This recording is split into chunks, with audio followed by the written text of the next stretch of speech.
wasaaradda horta waxaa liisoo magacaabay 10kii bisha labaad 2019 oo sanadkan aan ku jirnaa. waxaa markaas aan la wareegay wasaaradda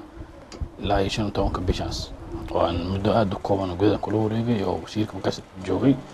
asagana markaas aan kala wareegay. waxaa inoo qabsoomay horta markii ugu horeysa mahad waxaa iskala Allah subhanahu wa ta'ala inoo hirgeliyay qorshaha maanta aan u joogo magaalada Beledweyne ugu horeysa biidhaaminta aan ka soo joognay dadka oomanaha ay ku sugan deegaanada hoos yimaada oo kaamka ku yaala magaalada Beledweyne. taas horta ugu horeysa oo aan maanta u joogo. midda kale waxyaabaha inoo qabsoomay waxaa kamid ah in wasaaradii halkudhigii ku shaqeyneed iyo guud ahaan istiraatiiji ku shaqeyneed la diyaarshay qaarna hore u diyaarsanaayeen qabyan ahayn oo dhamaystirnay. waxaa kaloo inoo qabsoomay in aynu ka qayb galno shirkii wash policy-ga ee lagu diyaarinayay siyaasadda biyaha ay soo qabanqaamisay wasaaradda tamarta iyo kheyraadka biyaha qaranka Jamhuuriyadda Federaalka Soomaaliya. taasoo aan waxyaabo badan ka faa'iidnay oo ah gundhig ama u ah wax sal sharcigii ay baas mariyeen ama ay ansaxsheen labada gole ee ka sanadka iyo aqalka hoose ee Jamhuuriyadda Federaalka Soomaaliya. wasaaraddu waxay horta ka koobantaa marka hore waa laba qayb oo aad u muhiim ah bulshada dhexdooda oo ah biyaha iyo tamarta. biyuhu waa nolosha horta Soomaalidu waxay tiraahdaa nolosha waa biyo naftan waa caan. marka laga soo tago intaasna hadda adduunka uu hormarayo xilligii mugdiga waa laga tagay waxaa la marayaa koronto in wax lagu qabsado. elektroonikada casriga ama telecommunicationka casriga dunida maanta yeelan inta badan waxay ku shaqeeyaan waa aalad daba. waxaan hormaray ama u saamaxay in maanta teknolojiyada heerkaas ay gaadhanay waxa weeye waa korontada waxba fududeysay. korontadii haddana laba usii noqotay oo laga sii tagay habkii motorka ama gaaska dabiiciga la isticmaali jiray oo maanta loo sii gudbay heer macna dunida maray in u gudbo waxa la yiraahdo solar system oo cadceedda laga faa'iideysanayo dhulka ku dhul badan yahay ka qorax badan yahay lagu faa'iideynayo ka sii yaraanaysa xataa isticmaalka korontada sida motorada oo inta badan wasaq bixi jiray oo hawada xumay jiray iyo gaaska shidaalka oo qayl ka dhigi jireen. waxaad meelaha qaar xataa wadamada qaar adduunka hormaray waxay sheegeen in 2030 ilaa 2035 wixii ka dambeeyay ka haqabtirmi doonto inta badan boqolkii waxa loo qaas 10 ilaa 20 isticmaalida motorada waaweyn ee isticmaal naftada ama shidaalka oo loo gudbo doono solar system oo ah adoo gurigaaga jooga inaad kaga faa'iideysato qoraxda aad guriga kaga dhuumanayso inaad kor saarto guriga korkiisa aalad yar system oo aan saas u far badnayn ama aan qayl lahayn ama aan culays badan keen ama aan guriga kugu soo duminaynin oo qayl lahayn oo buuq lahayn in habeenii maalin xataa dadka hadii barashar qofku qaba xataa aan madax xanuun iyo barashar ku kicinin aan ciyaalka xataa looga cabsanayn inay soo tuuraan ama ay markii gacmaha laadaan ciyaalka khatar u keeni karta inta dab xataa la maamuli karaa system ahaan iyo nidaam ahaan ba aad u fiican. marka wasaaradda waxay koobanta waa labadaas qayb. biyahana waa horta nolosha sida ay muhiim ugu tahay biyaha ma ahan ma jiro shay kale aad u muhiim ah beeraha xataa muhiim u tahay noolaha guud ahaantiisa muhiim u tahay xataa xumuda hadda abaarahan inta badan markii webiga uu qalalay in dadkii dunyada ay aad u moodo inay isbedel culus ku yimid oo xagga nolosha maadaama biyihii ay webiga u qalalay deegaan hirsha wax ka kooban yahay inta badan ay amaba ku tiirsan yihiin waxa weeye biyaha. biyihii haddii webiga qalalay waxaad arkaysiin beerihii qaarkood aad u liita in xataa qudaartii ay aad u qaaliyooday in qudaarihii qaarkood ay biyaha inta badan aad loogu waraabi jiray ay u moodo inay sii yaraanayaan in ay tahay culaysyo soo kordhay oo xataa markaas suuqa maray sicir barra qudaarta dhankeeda laga dareemayo in ceelashii biyihii laga cabi jiray inta badan magaalada Beledweyne ay inta badan qalaleen hadda xataa ay culays u tahay dhaaminta aan wadno meelaha laga keeno ay aad u fogay magaalada duleedkeeda xataa dhowr kiiloomitir jiraan marka laga yaabo xataa inay u dhawaadaan deegaanada inta badan nabadda gacanta ku hayn laga soo qaadi karo. marka culayskeeda leedahay haddii xataa ay qolihii isku dayeen hor istaagi karaan marka waxyaabaha oo biyaha in culays keeni karo waxa kamid ah maanta naasta ugu muhiimsan oo hadda aan sheegayo haddii marka la diyaarsho ama la sameeyo istiraatiijiyo ay shacabka qayb ka yihiin diyaarna u yihiin inay in ay nala qabtaan xaqabtirka biyaha oo ama ku soo laabto inta badan magaalada Beledweyne sida hadda lagu oomay waxa la yahay roob yar da'o oo soconaya in ka badan 48 saacadood inay ama webigan u yimaado isgarab imaadaan markaas roobkii oo da'ay oo muddo 40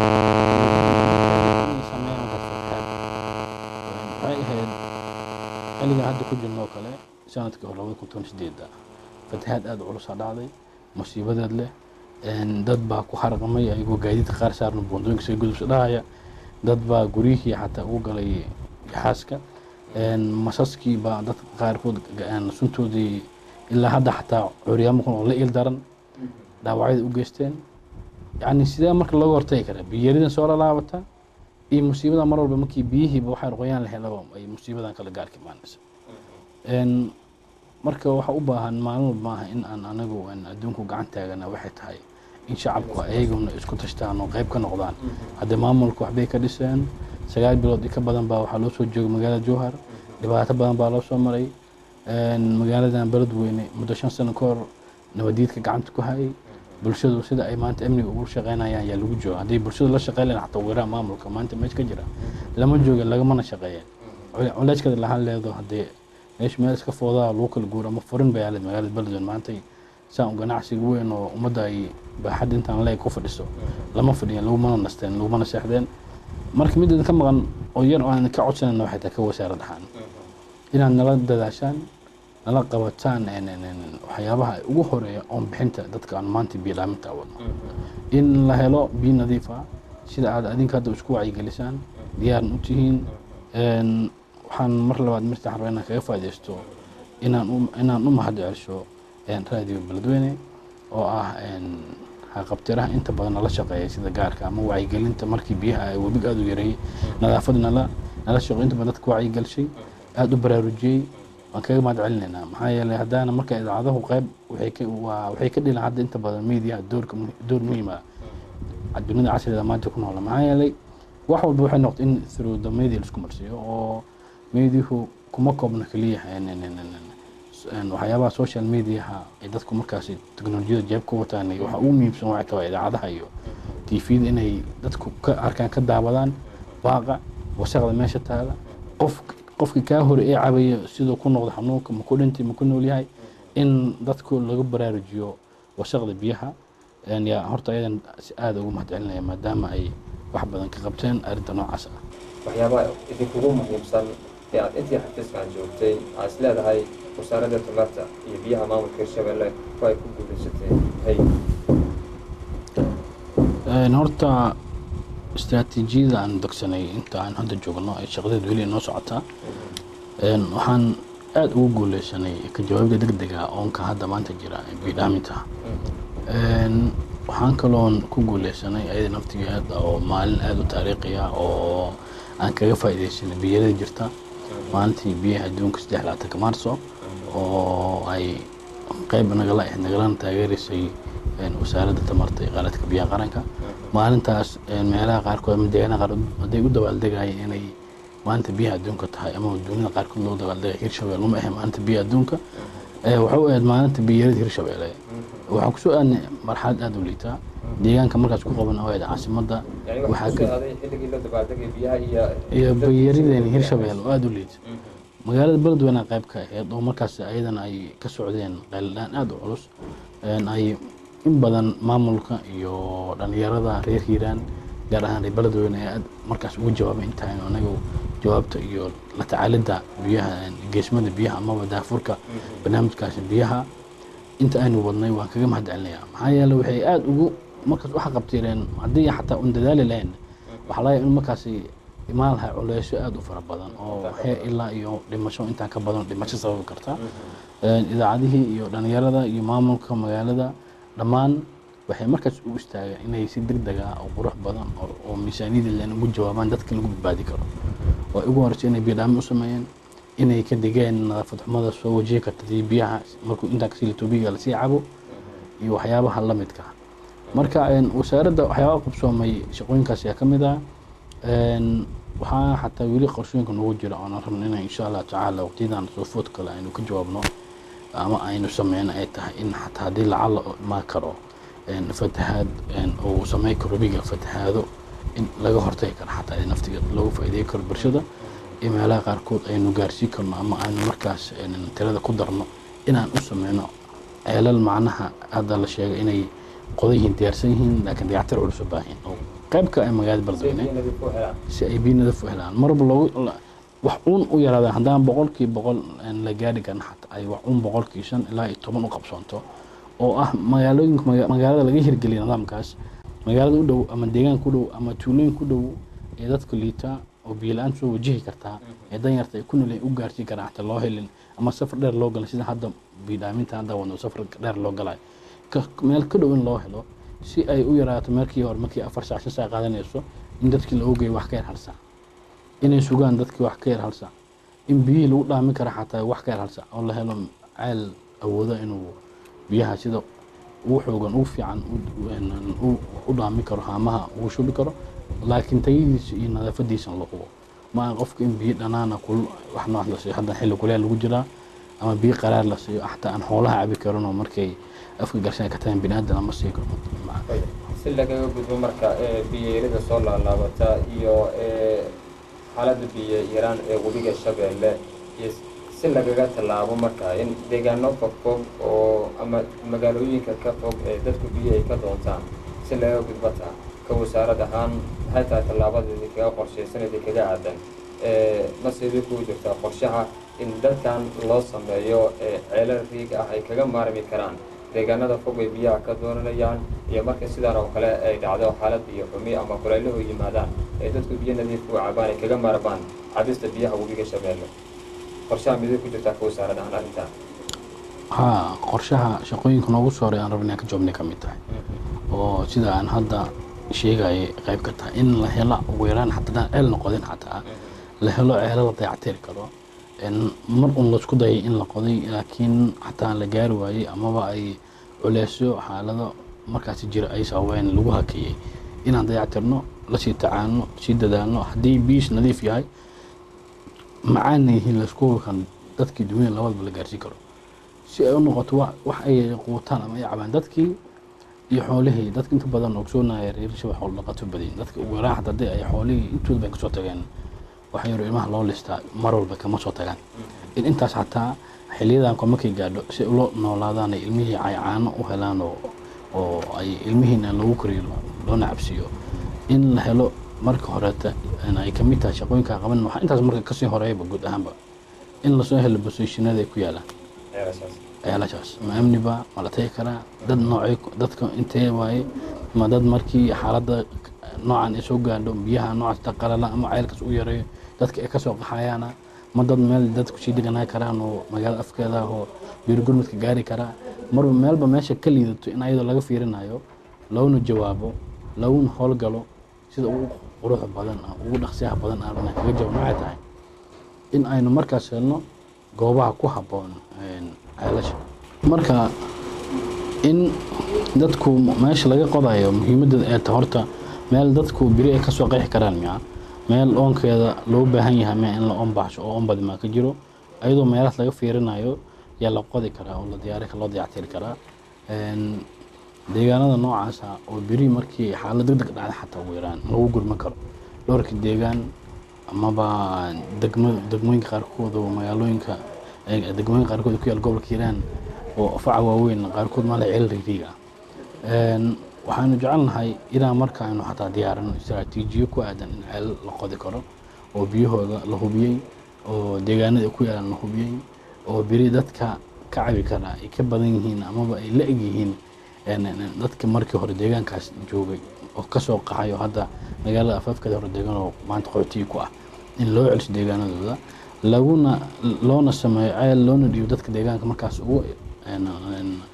markaas amaanada fiican si ay u maamulaan ceelasha noocaas magaalada Beledweyne ayaa timiday wasiirkii tamarta iyo biyaha maamulka Shabeelle ayaa tahay Beledweyne markay imaatay waxaa u muuqanayo faahfaahinaysa si Beledweyne iyo imaatinkaada iyo waxyaabaha ku saleysan magaalada Beledweyne marka hore waxa uu imid iyo waxaan ku arkay waa labo aniga waxaan u imid inaan ka daafuro mashruuc la yiraahdo biyo dhaamina oo markaan daa furana aanu kaga qayb galo shir ka dhacay magaalada Jowhar inaan u laabto. Ilaa intaan waqtigan waxaan ku gaaray waxay tahay wixii aan u imid wax ka culus oo ka liit, yani intaan marka hore aan usoo qoondeynay ama aan u diyaarinay oo anagoo kaashanayna UNICEF iyo wasaaradda qaranka kheyraadka biyaha in wixii wax ka culus meesha yaalaan, wixii loogu talagal maahane wax ka culus inay yaalaan oo ka mug weyn. intii hore aan isdhehaynay intaan kama badna meelaha goobaha biyaha la gaarsiin kara ama ay ku nool dadka barakacayaasha ah, waxaan aragnay magaalada iyo qaybo kamid ah ay dadka degan yihiinba inayba ka jiraan biyo yari aad u baahsan. ceelal waaweyn oo sanadka hor shaqeynayay lagu leeyahay way gureen oo way qalaleen, ma shaqeeyaan muddo bilaa, muddo 40 cisho, muddo 50 cisho ka badan yay qalaleen, macnaha bil iyo bar, bil 20 biri iyo ka badan yay qalalan yihiin oo ay shaqeynayeen. waxyaabaha marka aan la yaabo waxaasa kamid ah, maxaa yeelay haddii shalay ceelka shaqeynayay muddo 100 maalmood ka hor ama 50 maalmood ka hor ama 30 maalmood ka hor maanta waa qalal. waxaa laga yaabaa in ceelkaas ku tiirsanayay in ka badan 40,000 50,000 qoys oo reer beledweynaha in maanta ayaga naftooda ay u baahan yihiin gurmad biyo. waxaa kaloo waxyaabaha aad ku leeyahay ka mid ah markii hore haanta biyaha inta qiimaha joogto in ka badan inay joogto 2 jibaar 3 jibaar in si kordhayso isbuuc ku dambe, yani ceelka shalay biyaha lagu ogaay oo ku keeni jiray wax ka 2 saacadood inuu maanta 5 saacadood u daareen xataa intii shalay 2 saac ku keeni jiray isbuuc ka hor inuu maanta way inuu ku kan oo ka sii liidato oo dadka ceelada ay dadku taagihiin ama booyadihi watay ama ba gaardameeda watay deegaanada ama guryaha biyaha geenayay si u taagay muddo 2 saac ama 5 saacadood ka hor in la yiraahdo inta ka badan keen bas ceelka go'an.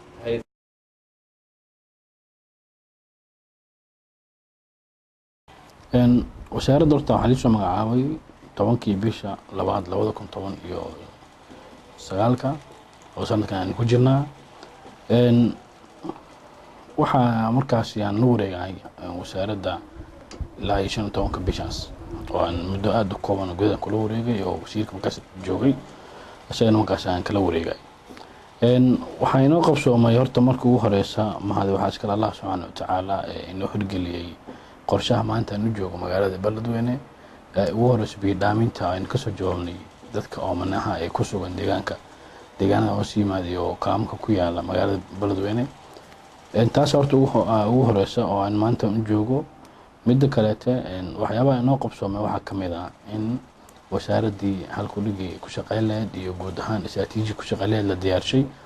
qaarna hore u diyaarsanaayeen qabyan ahayn oo dhameystirnay. waxaa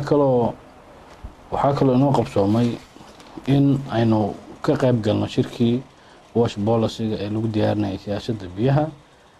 ay soo qabanqaamisay wasaaradda tamarta kheyraadka biyaha qaranka Jamhuuriyadda Federaalka Soomaaliya. taasoo aan waxyaabo badan ka faa'iidnay oo ah gundhig ama u ah wax sal sharcigii ay baas mariyeen ama ay ansaxsheen labada gole ee ka sanadka iyo aqalka hoose ee Jamhuuriyadda Federaalka Soomaaliya. wasaaraddu waxay horta ka koobantaa marka hore waa 2 qayb oo aad u muhiim ah bulshada dhexdooda oo ah biyaha iyo tamarta. biyuhu waa nolosha horta Soomaalidu waxay tiraahdaa nolosha waa biyo naftan waa caan. marka laga soo tag intaasna hadda adduunka uu hormarayo xilligii mugdiga waa laga tagay waxaa la marayaa koronto in wax lagu qabsado. elektroonikada casriga ama telecommunicationka casriga dunida maanta yeelan inta badan waxay ku shaqeeyaan waa aalad daba waxaan hormaray ama u saamaxay in maanta teknolojiyada heerkaas ay gaadhanay waxa weeye waa korontada waxba fududeysay. korontadii haddana laba u sii noqotay oo laga sii tagay habkii motorka ama gaaska dabiiciga la isticmaali jiray oo maanta loo sii gudbay heer macnaha dunida u maray in u gudbo waxa la yiraahdo solar system oo cadceedda laga faa'iideysanayo dhulka ku dhul badan yahay ka qorax badan yahay lagu faa'iideynayo ay ka sii yaraanayso xataa isticmaalka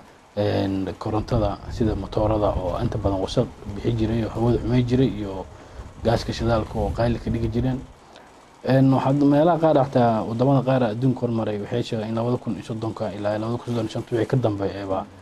ka haqabtirmi doonto inta badan boqolkii waxa loo qaas 10 ilaa 20 isticmaalida motorada waaweyn ee isticmaal naftada ama shidaalka oo loo gudbo doono solar system oo ah adoo gurigaaga joogana kaga faa'iideysato qoraxda aad guriga kaga dhuumanaysa inaad kor saarto guriga korkiisa aalad yar system oo aan saas u fara badnayn ama aan qayl lahayn ama aan culays badan keen ama aan guriga kugu soo duminaynin oo qayl lahayn oo buuq lahayn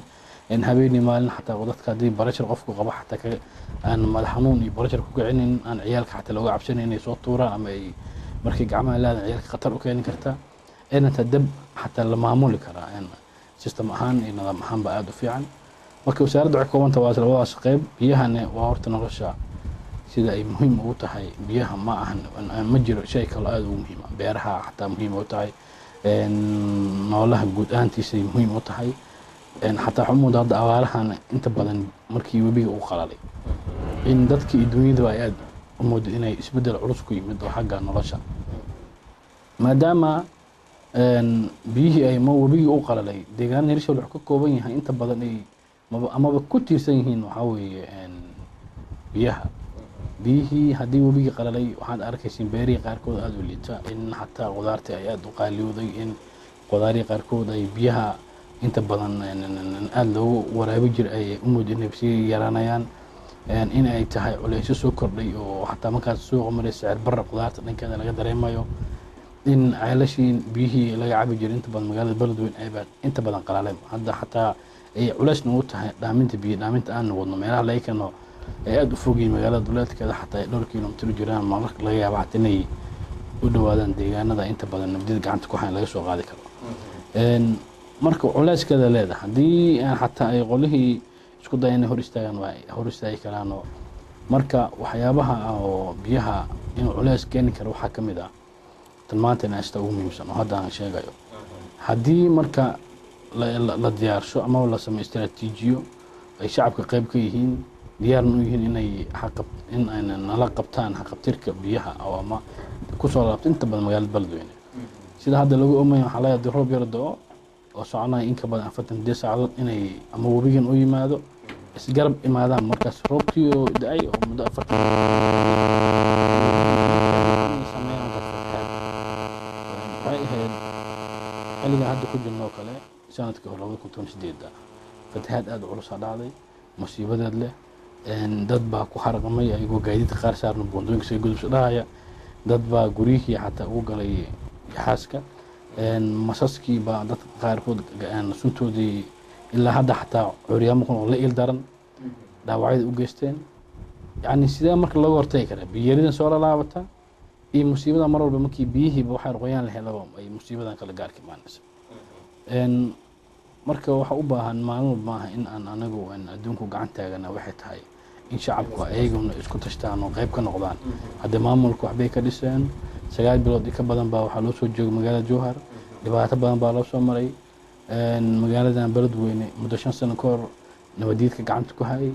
bulshadu sida ay maanta amniga ugu shaqeynayaan yaa lagu jooga haddii bulshadu la shaqeynayaan xataa weeraa maamulka maanta meesha ka jira lama jooga lagamana shaqeeyeen culayskada lahaan leedo haddii meesha meel iska foodaa lagu kala guuro ama furin bay ahayd magaalada beledweyne maanta saan ganacsiga weyn oo ummadda ay baaxad intaan leeg ku fadhiso lama fadhiyeen lagumana nasteen lagumana seexdeen marka mid ka maqan oo yar oo aan ka codsanayna waxay tahay ka wasaarad ahaan inaad nala dadaashaan nala qabataan waxyaabaha ugu horeeya oon bixinta dadka aan maanta biyo dhaaminta wadno in la helo biyo nadiif ah sida aad adinka hadda isku wacyigelisaan diyaarna u tihiin waxaan mar labaad mirta xarba inaan kaga faaidaysto inaan u mahad celsho raadiga beledweyne oo ah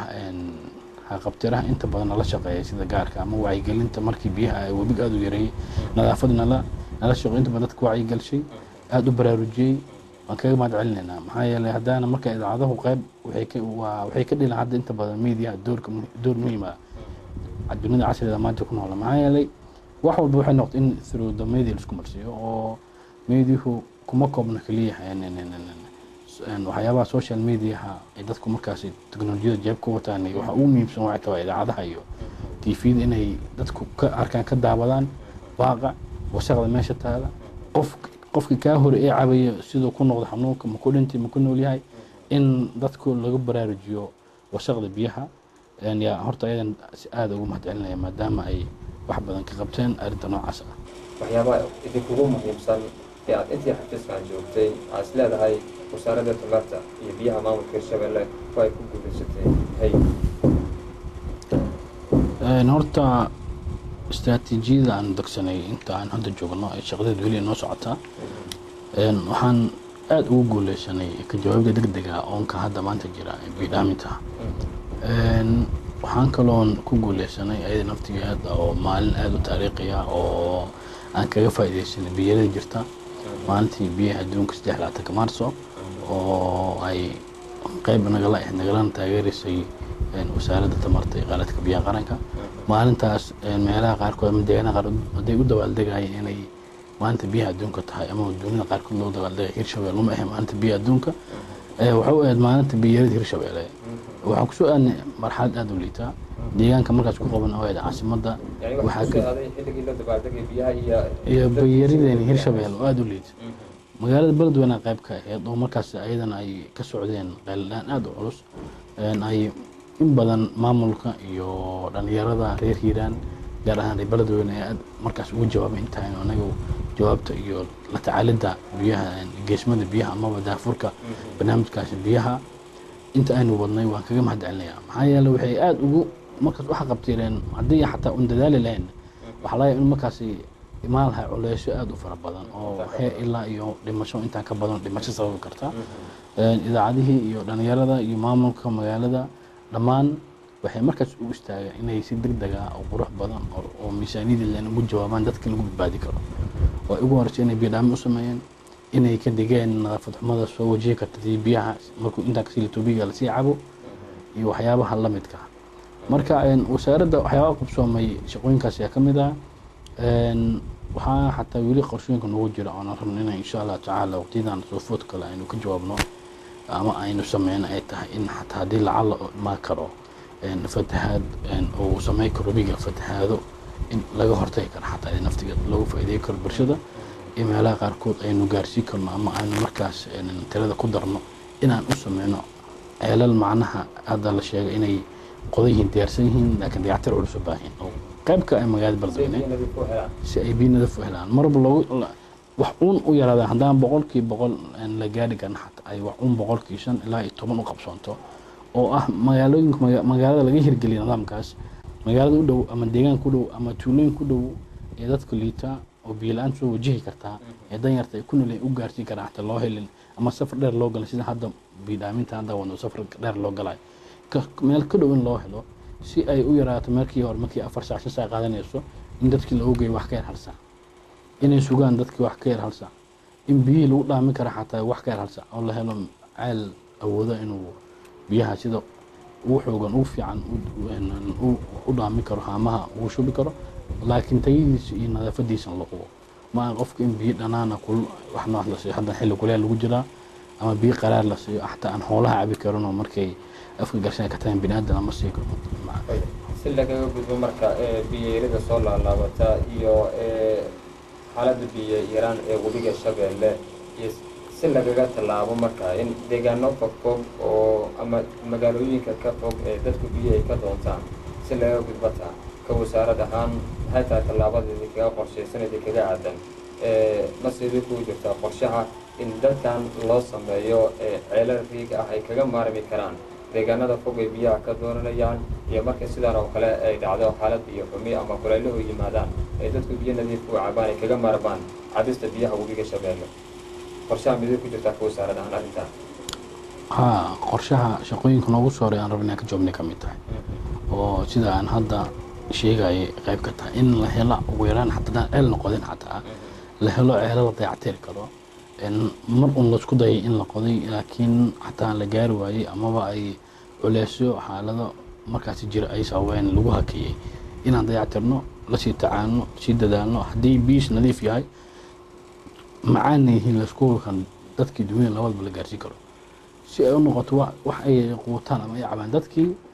iyo xoolihii dadka inta badan ogsoonaaya reer Shabeelle xoolo dhaqato badan dadka ugu yaraan haddii ay xoolihii intooda bay ka soo tageen waxa yar ilmaha loo listaa mar walba kama soo tagaan in intaas xataa xilliyadan markay gaadho si loo noolaadaan ilmihii ay caano u helaan oo ay ilmihiina lagu koriyo loona cabsiyo in la helo marka horeeta ay ka mid tahay shaqooyinka qaban waxa intaas marka ka sii horeeyba guud ahaanba in la soo helo positionada ku yaalaan ceelashaas ma amniba wala tay kara dad noocay dadka intee waaye ma dad markii xaaladda noocan ay soo gaadho biyaha noocaas qalala ama ceelkaas u yareeyo dadka ay ka soo qaxayaana ma dad meel dad ku sii deganaa karaan oo magaalada afkeeda oo biyo gurmadka gaari karaa marba meelba meesha ka liidato in ayadoo laga fiirinayo loona jawaabo loona howlgalo sida ugu quruxda badan ugu dhaqsiyaha badan aan kaga jawaabno waxay tahay in aynu markaas helno goobaha ku habboon ceelasha marka in dadku meesha laga qodayo muhiimadda ay tahay horta meel dadku biri ay ka soo qeexi karaan meel oonkeeda loo baahan yahay meel in la oon baxsho oo oon badima ka jiro ayadoo meelahaas laga fiirinayo yaa la qodi karaa oo la diyaari karaa loo dayactiri karaa deegaanada noocaas oo biri markii xaalad degdeg dhacday xataa ugu yaraan lagu gurman karo dhowrkii deegaan amaba degmooyinka qaarkood oo magaalooyinka degmooyinka qaarkood ku yaal gobolka hiiraan oo faca waaweyn qaarkood maala ceel riiriga waxaanu jecelnahay inaan marka aynu xataa diyaarino istaraatiijiyo ku aadan in ceel la qodi karo oo biyahooda la hubiyey oo deegaanada ku yaalan la hubiyey oo biri dadka ka cabi karaa ay ka badan yihiin amaba ay la eg yihiin dadka markii hore deegaankaas joogay oo ka soo qaxayo hadda magaalada afaafkeeda hore deegaan oo maanta qaxootiga ku ah in loo celiso deegaanadooda loona sameeyo ceel loona dhiibo dadka deegaanka markaas ugu markaas ammaanada fiican si ay u maamulaan ceelasha noocaas magaalada beledweyne ayaa timiday wasiirkii tamarta iyo biyaha maamulka Hirshabelle ayaa tahay beledweyne markay imaatay maxaa u muuqanayo faahfaahinayga si beledweyne iyo imaatinkaada iyo waxyaabaha ku saleysan magaalada beledweyne marka hore waxaa u imid iyo waxaan ku arkay waa labo anigu waxaan u imi inaan ka daafuro mashruuc la yidhaha biyo dhaamina oo markaan daafurana aanu kaga qayb galo shir ka dhacay magaalada Jowhar inaan u laabto ilaa intaan waqtigan waxaan ku gaaray waxay tahay wixii aan u imid wax ka culus oo ka liit yani intaan marka hore aan usoo qoondeynay ama aan u diyaarinay oo anagu kaashanayna UNICEF iyo wasaaradda qaranka kheyraadka biyaha in wixii wax ka culus meesha yaalaan wixii loogu talagal maahane wax ka culus inay yaalaan oo ka mug weyn intii hore aan isdhehaynay intaan kama badna meelaha goobaha biyaha la gaarsiin kara ama ay ku nool dadka barakacayaasha ah waxaan aragnay magaalada iyo qaybo kamid ah dadka degan yihiinba inayba ka jiraan biyo yari aad u baahsan ceelal waaweyn oo sanadka hor shaqeynayay lagu leeyahay way gureen oo way qalaleen ma shaqeeyaan muddo bilaa muddo 40 cisha muddo 50 cisha ka badan yay qalaleen macnaha bil iyo bar bil 20 biri iyo ka badan yay qalaleen yihiin oo ay shaqeynayeen waxyaabaha marka aan la yaabo waxaas ka mid ah maxaa yeelay haddii shalay ceelka shaqeynayay muddo 100 maalmood ka hor ama 50 maalmood ka hor ama 30 maalmood ka hor maanta waa qalay waxaa laga yaabaa in ceelkaas ku tiirsanayay in ka badan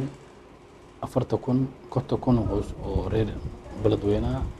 in maanta ay naftooda u baahan yihiin gurmad biyo waxaa kaloo waxyaabaha aad ku leeyahay ka mid ah markii hore haanta biyaha inta qiimaha joogto in ka badan inay joogto laba jibaar saddex jibaar in si kordhayso isbuuc ku dambe yani ceelka shalay biyaha lagu ogaay oo ku keeni jiray wax ka 2 saacadood inuu maanta 5 saacadood u daarin xataa intii shalay 2 saac ku keeni jiray isbuuc koor inuu maanta way inuu ku kan oo ka sii liidata oo dadka ceelada ay dadku taagihiin ama bawdihi watay ama ba gaardameelada watay deegaanada ama guryaha biyaha geenayay si u taagay muddo 2 saac 5 saacadood koor in la yiraahdo inta ka badan keenay bas ceelka